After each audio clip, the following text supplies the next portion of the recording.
Kilala tatlong kapuso personality sa Gawad Pilipino Babae Ka Awards. Na timing ngayon, National Women's Month. Kabilang sa mga kinilalang kasama natin dito sa unang hirit at GMA Integrated News Reporter and Anchor na si Marie Sumali.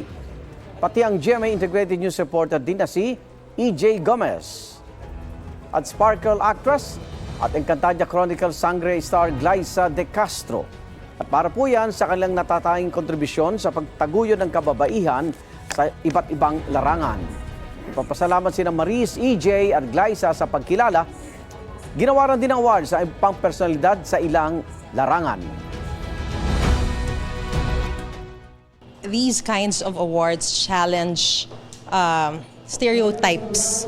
Ibig sabihin, dito mapapatunayan na hindi lang lalaki ang may kaya sa mga bagay-bagay, kundi kung ano yung kayang gawin ng lalaki, kayang-kayang gawin din ng babae.